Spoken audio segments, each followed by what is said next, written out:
বিসমিল্লাহির রহমানির রহিম। ইয়া আইয়ুহাল্লাযীনা আমানু লা তুকদ্দিমু বাইনা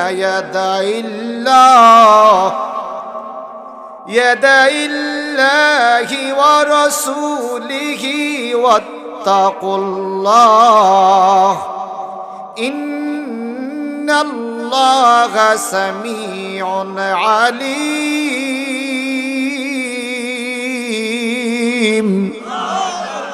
আরো জোরে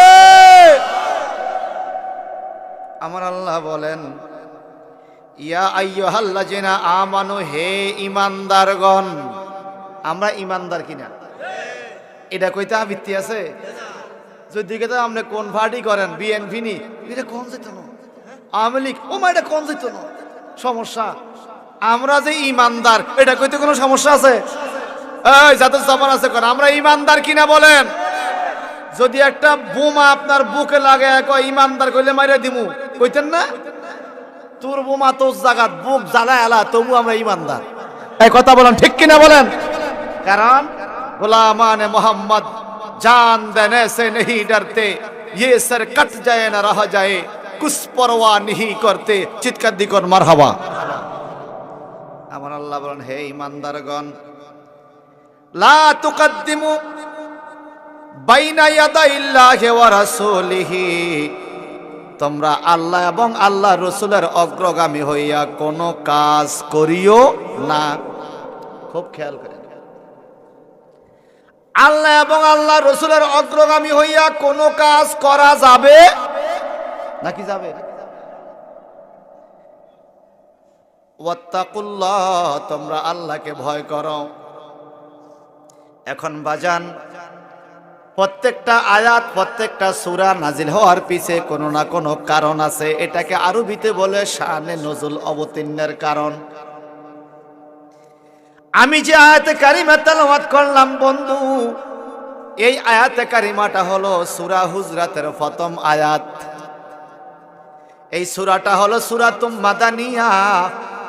আমার নবীজি হুজরা শরীফের ভিতরে আল্লাহ পাক তখন এই সূরা হুজরাত নাজিল করেছে। সুবহানাল্লাহ বলেন।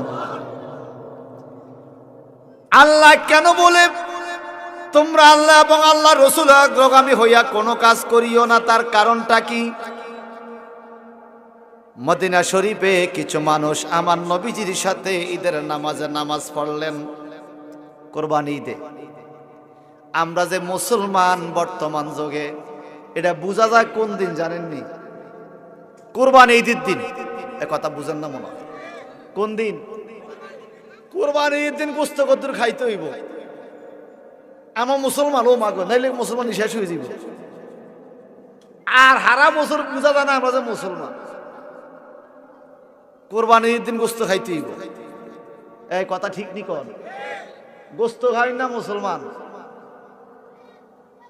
মুসলমান কখনো মিথ্যা কথা বলতে পারে না। মুসলমান কখনো হারাম কাজ করতে পারে না। যদি করে বোঝা গেল তার মধ্যে মুসলমানের নাম আছে, কাম নাই। মদিনার কিছু মানুষ আল্লাহর হাবিব ঈদের নামাজ পড়াইয়া বাড়িতে আসছে, পশু জবাই করবে, কোরবানি দিবে। এই আয়াতের শানে নজুল। আমার নবীর আগে কিছু কিছু মুসল্লিরা পশু কোরবানি দিয়া পালাইছে। খুব খেয়াল করেন, ঈদের নামাজের ইমাম সাহেব যদি কোরবানি দেয়, উনি যদি কোরবানির পশু কিনে, আদব হইল ইমাম সাহেব আগে কোরবানি দিবে, এরপরে মুসল্লিরা দিবে। আমরা কি এটা বাসিনি? ইমাম সাহেবের খবর লয় কি? গরু আইন না, হায় রে হায় রে হায়।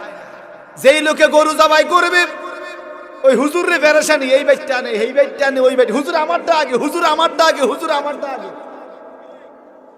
যদি মারণে ইমরান সাহেব হুজুর রে কোরবানি ঈদের আগে আর পরে কোন মুসল্লি বলতো, হুজুর আমার আগে নামাজটা শিখান, আমার আগে নামাজটা শিখান, আমার এই দোয়াটা শিখান, আমার এই দোয়াটা শিখান, হেডা নয়তো কাম।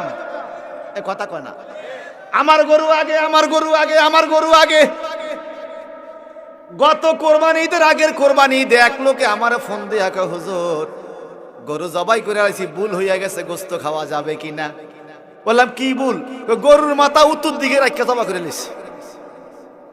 বাস্তব ঘটনা। কোন দিকে? আমগো দেশে গরুর মাথা কোন দিকে থাকে? মুখটা ক্যাবলামুখী রাখতে হয় না, জবা করে। কি এরকম হইলো কেমনে? হুজুর বেরস গরু তাড়াহুড়ো করে হতাইছে, হুজুর ও খেয়াল করানো জবা করে দিচ্ছে। আমি কে তোরা বেতাল হইছ বুঝতে, হুজুরও হইলো কিনলে কথা বুঝেন না। এখন আমারে কইতেছেন গোস্তরি খাওয়ান যাবো নি, কইছে সবটি আমার ভাই ছাড়াই দে। আমনে কি আমি খাবো? যদি বুলে করে তাহলে খাওয়া যাবে, বুলে করলে খাওয়া যাবে। এখন বুলটা করলো কিনলে, এত বড় একটা গুরুত্বপূর্ণ কাজ আমরা হুঁশিয়ার করে করতে হবো না? আমরা যে কোরবানির গরু কিনি সবাই কি হুঁশিয়ার হয়ে কিনি নাকি? বাজেট হইল ৮০,০০০, বাজারে যায় পছন্দ হয়ে গেছে ১,২০,০০০। আর তুই হালাত করি হলো লই আলো। বাস্তব কথা কন, ঠিক কিনা কন? আমি ডুমুরিয়া মাদ্রাসা চাকরি করে কি কথা হকটা কন লাগতো না? লাগবো নি? খুব খেয়াল করেন।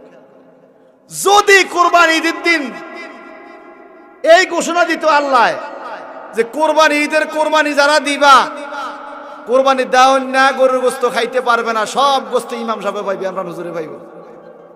এত গরু কোরবানি হইতো নি?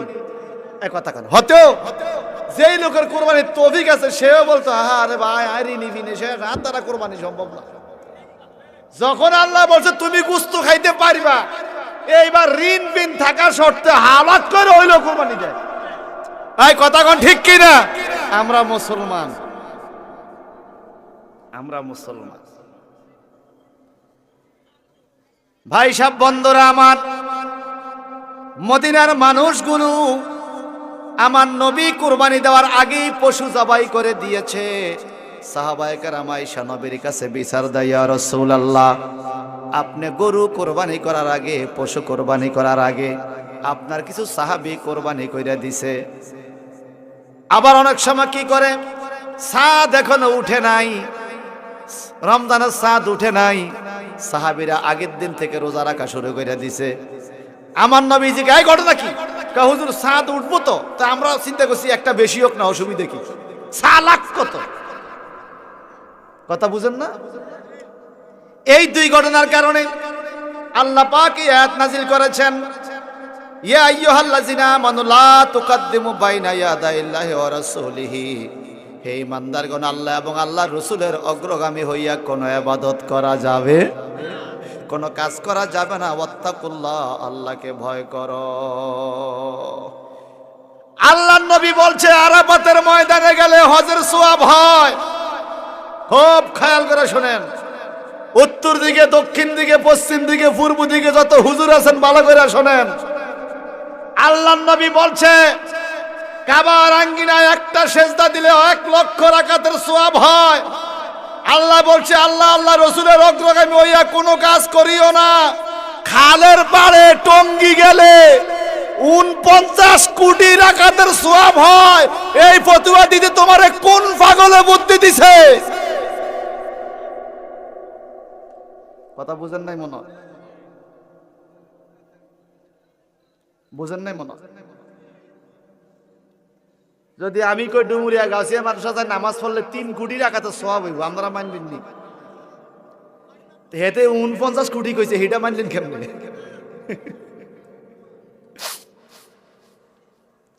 আমার নবীজি বলেন হাররামা ইব্রাহিমুল মক্কাতা, ইব্রাহিম নবী মক্কাকে হারাম করেছে। হারাম মানে বুঝছি না, নিরাপদ, ওখানে গেলে কোনো বিপদ নাই। যাইতে চাননি? না গেলেও সারগো যাইতে চান? সবাই কোন যাইতে চান? এবার কি বলে হাররামতুল মাদিনাতা, ইব্রাহিম নবী মক্কাকে নিরাপদ করেছে, আমি নবী মদিনাকে নিরাপদ করেছি। মান মাতা ফিল হারামাইন ওয়াশ শরীফাইন ফাদাখালাল জান্নাহ, যেই ব্যক্তি মক্কা এবং মদিনা যায় মারা যাবে সে জান্নাতি। আরো জোরে বলেন।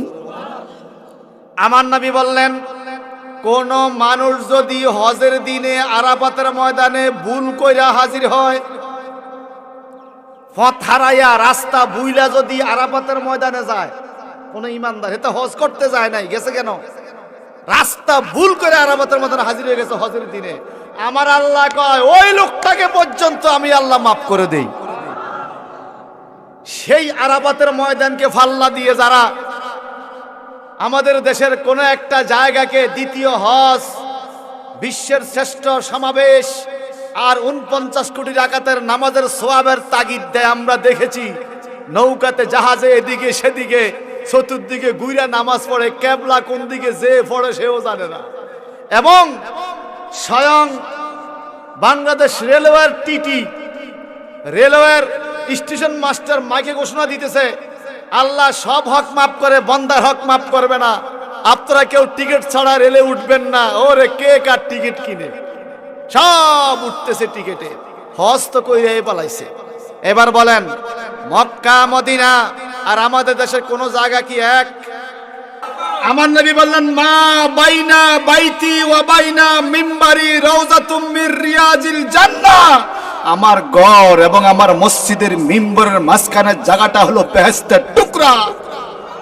সে বেহেশতের টুকরার কাছে নামাজ পড়লে সওয়াব হয় 50,000 রাকাত, আর টঙ্গি বেলে 49 কোটি রাকাত। আরে তুই কইলি তো কি, কইলি নাকি? কথার তো কিছু আগা মাথা থাকে, কি কর এই কথার লেন্সাও নাই মাথাও, এই কথা কয় ঠিক কি না? কর আল্লাহর কোরআনের সাথে কোন কিতাবের তুলনা নেই, আল্লাহর কাবা ঘরের সাথে কোন ঘরের তুলনা নাই, মদিনা রওজা পাকের সাথে কোন জায়গার তুলনা নাই, আরাফাতের ময়দানের মতো সওয়াব অন্য জায়গায় বললে তুলনা হয় না। টঙ্গী না, পৃথিবীর আরো উচ্চ কোন জায়গা যাইয়া যদি সেজদা দেয় আরাফাতের ময়দানের সমান হবে না, বরং আরাফাতের ময়দানে একটা মুহূর্ত থাকলে যেই সওয়াব হবে, 1000 বছর যদি ওই জায়গায় শুয়াও থাকে, এক মুহূর্তের সওয়াব পাওয়া যাবে। কোথায় আরাফাতের ময়দান আর কোথায় খালের ভাই? কিসের সাথে কিসের তুলনা দিল? কোথায় আকাশের তারা আর কোথায় খেরের ভাড়া? এর কথা কয় না। আকাশের তারা আর খেরের ভাড়া কি এক নি? এটা রা ভাইছে, রা রা ভাইয়া মিলে এসেছে। আকাশের তারা খেরের ভাড়া, সব রা তো এক নয়। আল্লাহ পাক বলেছেন লা তুকাদ্দিমু বাইনা ইয়াদাইল্লাহি ওয়া রাসূলিহি ওয়াত্তাকুল্লাহ, আল্লাহ এবং আল্লাহ রাসূলের সামনে অগ্রগামী হইয়া তোমরা কোন কর্ম করিও না। ওয়াত্তাকুল্লাহ, তোমরা আল্লাহকে ভয় করো। বুঝা গেল হজের চাইতে বেশি সওয়াব পাওয়া যাবে এরকম ওয়াজ যদি কেউ করে, অন্য জায়গায় গেলে তার মনে আল্লাহর ভয়। আল্লাহ চোখের পানি ছেড়ে কানতে কানতে কানতে কানতে আমার নবীজির বাড়ির দিকে আসতেছে, মদিনা শরীফের দিকে। সুবহানাল্লাহ। পথের মধ্যে সাহাবায়ে কেরামের সাথে সাক্ষাৎ হয়ে গেল। এই লোকটা জানে না আমার নবীজি ইন্তেকাল হয়েছে। এখন তো নেটের যুগ, খোঁজ খবর দেওয়া যায়। আমার আব্বা বলেন, মাঝে মাঝে বলতেন, একটা সময় ছিল আত্মীয় স্বজনরা খবর দিতে নৌকা দিয়ে যাইতো মানুষ মারা গেলে, ঠিক নেই? যে লোকের খবর লইয়া গেছে এই লোকে আইসা দেখছে মাটি দিয়ে নিস, আয়া আর কুলায় নাই। আর এখন তো টেলিফোন, ঠিক কিনা? ইচ্ছা করলে বিদেশ থেকেও। তবে একটা মাসালা শুনে রাখেন, সারা বিশ্বের যেখানে এই ওয়াজটা যাবে এই কথাটা মনে রাখবেন, লাশ ফালাইয়া রাখা, ফ্রিজের ভিতরে ঢুকে রাখা, এসি করা গাড়ির ভিতরে লাশ 3 দিন 4 দিন 5 দিন 10 দিন রাখা, ছেলে দেখবে, বাতিজা দেখবে, জামাই দেখবে, তাদেরকে দেখানোর জন্য এইভাবে লাশ রাখা, এটা শরীয়ত সম্মত নয়। শরীয়ত সম্মত, একদিকে শরীয়ত সম্মত নয়, আরেকদিকে মৃত্যু ব্যক্তিকে কষ্ট দেওয়া হয়। কি দেওয়া হয়? আপনি এক নজর দেখলে তার কি হবে, আর না দেখলে কি হবে? আপনি কেন তাকে কষ্ট দিবেন? আমার নবীর দেশে আসতেছে যুবক, ফতের মধ্যে লোকজন বলে কই যাও? বলে ভাই আমি বড় গুনাহগার, আমি বড় পাপ করছি, আমি পাপের ক্ষমা চাইতে যাই। বলে কোথায়? বলে আল্লাহর নবীর দরবারে। সুবহানাল্লাহ। আমার আল্লাহ বলেন ওয়ালাউ আন্নাহুম ইজ্জালামু আনফুসাহুম জাউকা। জোরে কইতেন না সুবহানাল্লাহ? ওয়ালাউ আন্নাহুম ইজ্জালামু আনফুসাহুম, আল্লাহ কয় যদি তারা নিজের উপর নিজে জুলুম করে। জুলুমটা কি? পাপ। পাপ জুলুম কি? আমরা বলি না রব্বানা জালামনা আনফুসানা, আল্লাহ আমরা আমাদের নিজের উপরে জুলুম করছি, মানে পাপ করছি। আল্লাহ বলেন যদি তারা নিজের উপর নিজে জুলুম করে, নবী গো জাউকা, তারা আপনার কাছে আসে। আরে অন্যায় করছে আল্লাহর সাথে, মাফ চায় যায় নবীর কাছে। সুবহানাল্লাহ। যার কাছে অন্যায় তার কাছে না মাফ চাওয়া লাগবে? কথা কেন ঠিক কিনা কন? অন্যায় করছে কার সাথে? আর মাফ চায় নবীর কাছে। আল্লাহ কোরআনে কয় জাউকা, পাপ করছে আমার সাথে, যায় আপনার কাছে। কেন ওখানে কেন যায়? আল্লাহ পাক বলেন ফাস্তাগফিরুল্লাহ, তারা ওখানে যায় আল্লাহর কাছে ক্ষমা চায় আপনি নবীর দরবারের উসিলা দিয়া। ওয়াস্তাগফারা লাহুমুর রাসূল, নবী গো তাদের পক্ষ হয়ে আপনি নবী যদি আমার কাছে ক্ষমা চান, লাওয়াজাদাল্লাহু তাওয়াবার রহিমা, জগতের মানুষগুলো আপনার হাতের উসিলায় আমাকে ক্ষমাশীল আর দয়াবান অবস্থা পাবে। অর্থাৎ কোন উম্মতের জন্য আপনি নবী যদি হাত বাড়াইয়া দেন, আমি তার দিকে নজর দেই না, আপনি হাবিবের হাতের উসিলায় আমি তারে মাফ কইরা দেই। এই জন্য মদিনা যাওয়ার টার্গেট রাখতে হইব। কারণ আলা হযরত ইমাম আহলে সুন্নাত ইমাম আহমদ रज़ा खा फाज़िल बिरनबी रहमतुल्लाह अलैहि ने फरमाया, जिसने देखा है मदीना जिंदगी में एक बार, समूले उनकी कदम सर झुक रहा है बार बार। मदीना न देखा तो कुछ भी न देखा, मोहम्मद का रोज़ा जन्नत का नक्शा। ओ ये सुबहानाल्लाह কইতে না বুঝে হয়তো বুঝে নাই। সবাই কোন मदीना न देखा तो कुछ भी न देखा, मोहम्मद का रौजा जन्नत का नक्शा। ইঞ্জিনিয়ার নকশা করে, মিস্ত্রি নকশা চাইয়া বিল্ডিং গা তোলে, নকশা যেইভাবে বাড়ি সেইভাবে। আলা হযরত বলে জগতের মানুষে জান্নাত যদি দেখতে চাও মদিনায় যাও, মোহাম্মদ কা রওজা জান্নাত কা নকশা, আমার নবীর রওজা মুবারক বেহেশতের নমুনা। আরো জোরে ভাইরা বন্ধুরা আমার, ওই যুবক দৌড়াইয়া আসে নবীর কাছে মাপ চাইবে। সাহাবায়ে কেরামের সিস্টেম ছিল, গুনাহ যদি কোনো কারণে হইয়া যাইতো আমার নবীর কাছে আইসা মনের কথা কইয়া মাফ নিয়ে নিত। কারণ তারা জানে নবীর কাছে মাপ চাইলে মাফ হবে। কেন জানেন? আল্লাহ বলেছে হাকিমুকা, নবী আমি আপনাকে এই পৃথিবীতে হাকিম করে পাঠাইছি, বিচারক। চাঁদপুর জজ করে হাকিম সাহেব যেই রায় দেয় এটা তো সরকারের রায়, কথা কয় না। কারণ হাকিম সাহেব নিয়োগ দিছে কে? সরকার। হাকিম যেই সিদ্ধান্ত যায় এটা কার রায়? হাকিম নড়ে তো হুকুম নড়ে না। আল্লাহ পাক বলে হাকিমুকা, ইয়া রাসূলুল্লাহ এই জগতে আমি আপনাকে সর্বশ্রেষ্ঠ হাকিম বিচারক করে পাঠাইছি, আপনার রায় আমার রায়। যদি কোনো পাপীকে আপনি জান্নাত দেন আমি আল্লাহ বাধা দিব না, আপনি যাকে যেখানে খুশি দিতে পারবেন, আপনার রায় চূড়ান্ত রায়। আল্লাহ কোরআনে বলেছেন ওয়ালা সাওফা ইউতিকা রাব্বুকা ফাতারদা, আপনার প্রতিপালক চায় আপনি আল্লাহকে খুশি করতে। আপনি কি পাইলে খুশি হবেন বলেন? এত বেশি দিব যে আপনি রাজি হবেন, খুশি হবেন। আমার নবী সুযোগ পাইছে, এই সুযোগে বলতেছে তাফসীর জালালান শরীফের হাদিস, ক্বালা রাসূলুল্লাহ সাল্লাল্লাহু আলাইহি ওয়াসাল্লাম ওয়া ইযান লা আরদা ওয়া ওয়াহিদুম মিন উম্মতি ফিন নার ইলাহুনা আয় আল্লাহ তুমি তো বলছো আমারে খুশি করবা, আমি ততক্ষণ পর্যন্ত খুশি হব না। ওয়াহিদুন মিন উম্মতি ফিন্নার ইলাহুনা, আমার একটা উম্মত জাহান্নামে থাকতেও আমি আপনার দরবারে খুশি হব না। আপনি বলেন আমারে খুশি করবেন, আল্লাহ বলে হ্যাঁ আমি আপনারে খুশি করব। আমার সমস্ত উম্মত জান্নাতে দিলে আমি খুশি হব, আল্লাহ বলে হ্যাঁ ইয়া রাসূলুল্লাহ। কঠিন কিয়ামতের ময়দান থেকে যাররা পরিমাণ ঈমান, চুল পরিমাণ ঈমানও যাদের অন্তরে থাকবে, এমন সকল উম্মতকে আমি জান্নাতে দেওয়ার পরে যদি আপনি খুশি হন, আমি এটাই করব। আপনার সকল উম্মত জান্নাতে দিয়া হইলেও আমি কাল কিয়ামতে আপনি নবীরে খুশি করব। আরো জোরে, সেই নবীর মদিনার রওজা পাক। নবী বলেছেন হারামতুল মদিনাতা, আমি মদিনাকে নিরাপদ করেছি, এখানে মারা গেলে মানুষ জান্নাতি। ওয়াহাররামা ইব্রাহিম মক্কাতা, ইব্রাহিম নবী মক্কাকে নিরাপদ করেছে, সেখানে মারা গেলে জান্নাতি। টঙ্গী মারা গেলে কি? এখন মক্কা শরীফ নামাজ পড়লে এক লক্ষ রাকাত, টঙ্গী কইছে এক রাকাতে 49 কোটি রাকাত। তো মক্কায় মরা গেলে জান্নাতে, টঙ্গী মরলে কই নিব?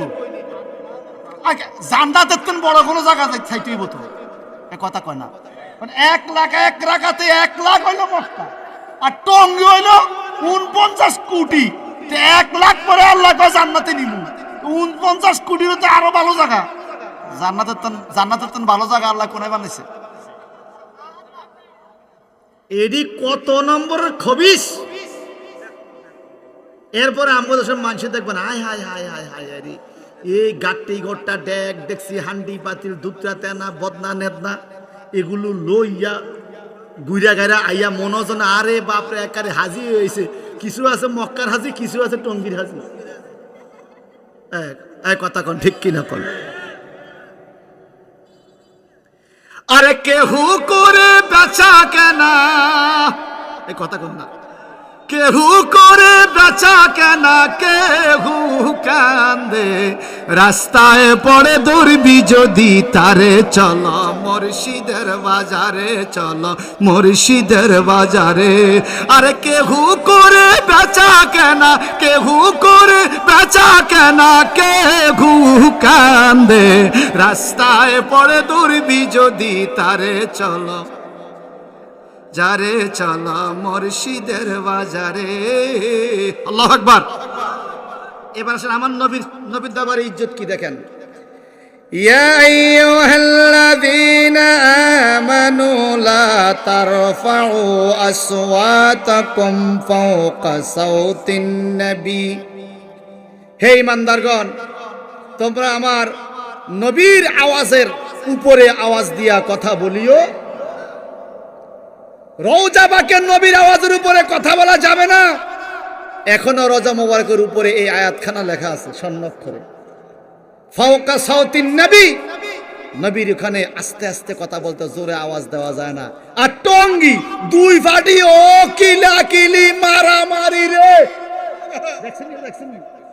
দুই ফাটি, একটা সাত গ্রুপ আটা জোবাইর গ্রুপ, দুই ফাটি মারামারি। যেখানে 50,000 রাকাতের সওয়াব, সেই রওজা পাকের শানে আল্লাহ কয় এখানে জোরে কথা বলা যাবে না। আর যেখানে 49 কোটি তুই কইছ, ইয়ানে কি রাখিলি? এটা কি কোটির ভাগ লই নাকি? বুঝলাম না। আমার কথা আপনারা বুঝেন? রাগ হইলে আমার কিছু করার নাই। শুনেন এরপর আল্লাহ কি বলছেন, ওয়ালা তাজহারু লাহু বিল কাওলি কাযাহানি বাদিকুম লিবাদ।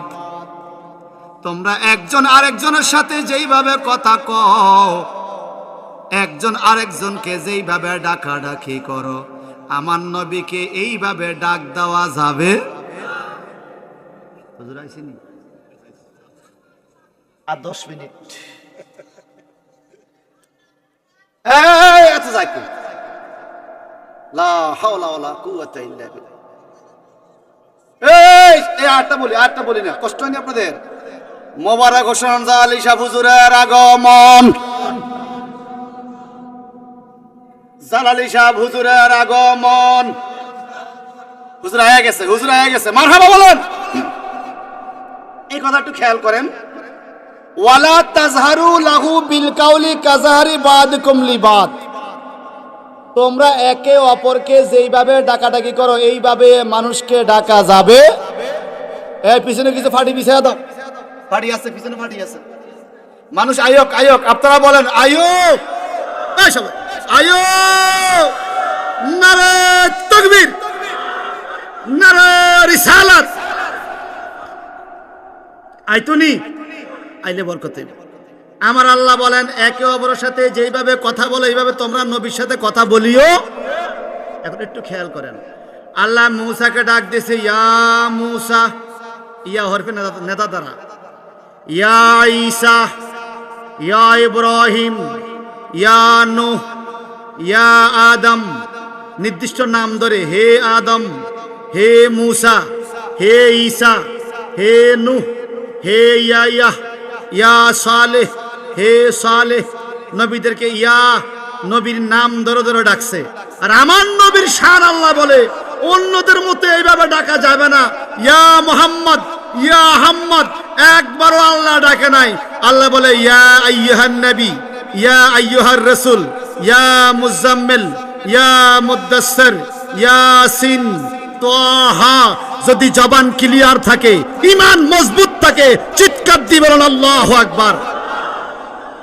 আল্লাহ একদিকে বললেন কাজহারি বাদকুম লিবাদ, একে অপরকে যেইভাবে ডাকো তোমরা এভাবে ডাকিও না। আমার আল্লাহ নিজেই মূসা নবীকে যেভাবে ডাকলেন আমার নবীকে সেভাবে ডাকলেন না, ইব্রাহিম নবীকে যেভাবে ডাকলেন আমার নবীকে সেভাবে ডাকলেন না। আল্লাহ বলে আমিও ওয়াজ করেছি, আগে আমি যে সেইভাবে ডাকবো তাহলে তোমরা শিখবে। বলেন আমার নবীকে কি এভাবে ডাকা যায়? আমার দেশের মানুষ স্লোগান দেয় আমার নেতা তোমার নেতা বিশ্ব নবী মুস্তাফা। দেয়নি দেয়নি? আরে আল্লাহ কইলো কি আর তুই কইলি কি? তুই না বুঝলে না, এটা কিতা কইলি? যেটা ভালো ভালো মন্দ মানুষের জন্য ব্যবহারের যেই শব্দ, এই শব্দ নবীর জন্য ব্যবহার করা যাবে? যাবে না। আমার নবীকে নেতা বলা যাবে, কারণ নেতা শব্দটার সাথে সুদখোর আছে, ঘুষখোর আছে, হিন্দু আছে, মুসলিম আছে, বৌদ্ধ আছে, সুর আছে, ডাকাইত আছে, ডাকাইতেরও নেতা আছে, সুরেরও নেতা আছে, কথা কন না। আবার নেতা শব্দটা হলো বইয়ের ভাষা, যদি আপনি ব্যবহার করেন এটা তেনাকে নেতা বলে। যেমন সাইকেল মুসার নেতা, রিক্সা মুসার নেতা, এটাকে তেনাকে নেতা বলে। যেটা দিয়ে আপনি পায়খানা মুছবেন, সাইকেল মুছবেন, রিক্সা মুছবেন, সেই শব্দ রাসূলের সাথে ব্যবহার করতে আপনার একটু বিবেকে বাজে না? নাউজুবিল্লাহ বলেন, আরো জোরে বলেন। নবীর শানে বলতে হবে সাইয়্যিদ। কি বলতে হবে? হুয়া হাবিবুল্লাযী তুরজা শাফাতুহু লিকুল্লি হাওলিম মিনাল আহওয়ালি মুক্তাহিমি। আল্লাহুম্মা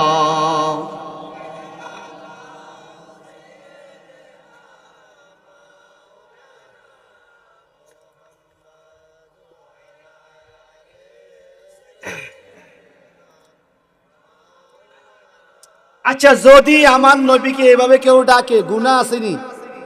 শুধু গুনাহ না, আল্লাহ কি বলে দেখেন, আনতাহবাতা আমালুকুম ওয়া আনতুম লা তাশউরুন। তোমার নামাজ, তোমার রোজা, তোমার আমল, তোমার ইবাদত, তোমার বন্দেগী নবীর সাথে বেয়াদবি করার কারণে সব বরবাদ হইয়া যাবে, তুমি টেরও পাইবা না। একটু আমাদের এরে সেলিম ভাই আমার দিকে চান, এখন ফলোয়ার হলাম আমি। এই শোনেন, এখানে আল্লাহ কি বলছে? লা তাশউরুন বলছে, ওয়া আনতুম লা তাশউরুন। তোমার আমল নষ্ট হবে, তুমি টের পাইবা না, বুঝতে পারো কেমনে? আপনার 5 ওয়াক্ত নামাজ শেষ হয়ে গেছে, এই কারণে আপনি এখন সামনে সাবধান নেবেন, এই কাজটা আর করবেন না, ঠিক না? তো আল্লাহ কি বলে, রাসূলের পাকের সাথে বেয়াদবি করলে তোমার যে আমল সব বরবাদ হইতেছে, তুমি টেরও পাইবে না, সব শেষ। সব কি কথা কি আমার না কোরআন শরীফের? আল্লাহ পাক বলেন যারা রাসূলের শানে বেয়াদবি করে না, রসুলের সামনে কথা আসতে বলে, রসুলকে ইজ্জত দিয়ে কথা বলে, আল্লাহ কি বলে জানেন? ইনদা রাসূলিল্লাহ উলাইকাল্লাযীনা ইমতাহানাল্লাহু কুলুবাহুম লিত্তাকওয়া। তোমাদের অন্তরে যে আল্লাহর তাকওয়া, আল্লাহর পরহেজগারিতা ভয় আছে, এটার পরীক্ষা কেমনে করে আল্লাহ পাক বলেন উলাইকাল্লাযীনা ইমতাহানা, এটা তাদের পরীক্ষা। ইমতিহান মানে পরীক্ষা। আল্লাহ তাদের পরীক্ষা নেয়, কুলুবাহুম তাদের হৃদয়ের পরীক্ষা। কিভাবে? রসুলের প্রতি যার সম্মান যত বেশি, যার অন্তরে নবীর ইজ্জত যত বেশি, আল্লাহ বলে তার অন্তরে আল্লাহর ভয় তত বেশি। এখন তুমি ওস্তাদ আইছে দাঁড়ায় গেছো, জাতীয় সঙ্গীত গাইছো দাঁড়ায় গেছো, বিল্ডিং এর কাম করছো দাঁড়ায় গেছো, ইরিদান রীতিতে মানজা ধরে গেছে একটি বড় দাঁড়ায় গেছো, তোমার কোনো সমস্যা হয় না। আমি রসুলের সামনে দাঁড়াইছি, তুমি বইয়া রইছো, তুমি তো ব্যাক কল। এক কথা ছোট ব্যাক কল না বড় ব্যাক কল? কি সুন্দর গায় হুজুর। সালাম সালাম হাজার সালাম হাফিজি হুজুরের শরণে। শুনছেন কিনা জানি না, আমি নিজের চোখে দেখছি মোবাইলে। সিলেট হাফিজি হুজুর বটগাছ আসেননি এক সময়, হাফিজি হুজুরের ভক্তরা, কওমি আলেমরা ওনার শানে একটা প্রোগ্রাম করছে, সবাই দাঁড়ায় দাঁড়ায় গান গাইছে। সালাম সালাম হাজার সালাম হাফিজি হুজুরের শরণে।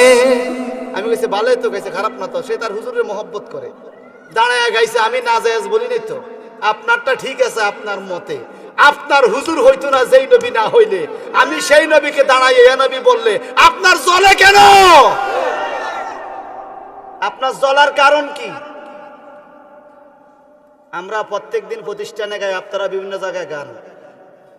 চিরদিন তোমার আকাশ, তোমার বাতাস আমার প্রাণে, ও মায়া আমার প্রাণে বাজায় বাঁশি সোনার বাংলা, আমি তোমায় ভালোবাসি।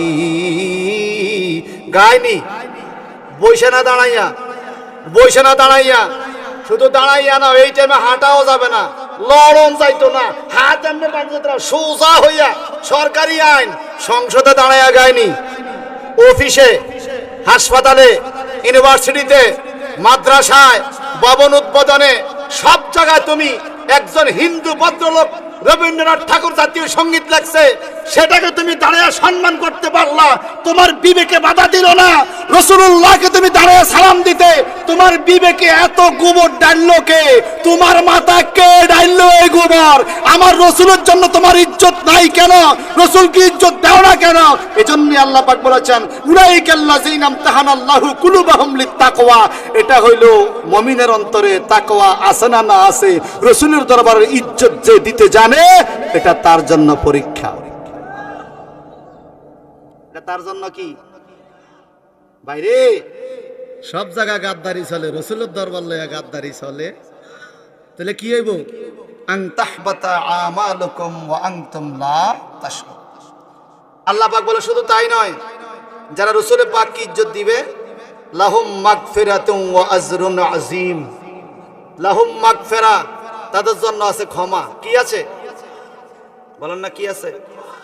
ওই যে একটা যুবক দৌড়াইয়া নবীর কাছে আইতেছে, মনে আছে নি? রসুলের পাক ইন্তেকালের পরে সে দৌড়াইয়া আইসা দেখে নবীজি রওজা মুবারকের ভিতরে, নবী আর দুনিয়াতে নাই। রওজা পাকের মাটি ধরে সে কান্দে আর পাগড়ির মধ্যে মুছে। করো আমিন বলেন। নামাজ লাগবনি, রোজা, হজ, যাকাত, সুদ, সুদ বলে যে আল্লাহ তুমি সবাইরে গাঞ্জা খাওয়ার তৌফিক কি দাও করলেছিলেন, যে গুন্ডে দিছে তাকে জ্বালায় তো বাসি না, এবার আরো দিত। গাঞ্জা খায়েন না আসেনি রে, মদ খায়েন না আসেনি, ইয়াবা খায়েন না আসেনি। আল্লাহ তুমি সবাইরে হেদায়েত নসিব করো, আমিন বলেন। 5 ওয়াক্ত নামাজ যা ঠিক তার সব ঠিক। ফজরের টাইমে নামাজ পড়েননি, ঘরে না বাইরে? ঘর কা মসজিদে যাবেন না, মসজিদে যাইবেন, নবীজি বলছে যেই লোকে ফজরের নামাজ জামাতে পড়বে সে তো ঠান্ডা পানি দিয়ে উযু করছে, ঠিক না? সকালবেলা যে ঠান্ডা পানি লাগাবে চেহারায়, তার চেহারায় কখনো জাহান্নামের আগুন ধরবে জোরে বলবেন না সুবহানাল্লাহ। নামাজের আগে একটা মেসওয়াক নেবেন, গাছের ডালটা ভাঙ্গা, এই মেসওয়াক দিয়ে 2-3টা ঘষা দিয়ে উযু করলে সওয়াব বেশি না কম? দিলাকুলুক করবেন, মানুষকে সালাম দিবেন, মুরব্বীদেরকে ইজ্জত করবেন, আলেম ওলামার সাথে থাকবেন, আকীদা শুদ্ধ করবেন। আকীদা শুদ্ধ করলে নামাজ পড়া লাভ আছে, নইলে লাভ বাঙ্গা ডুলা তলা, বুঝেন না?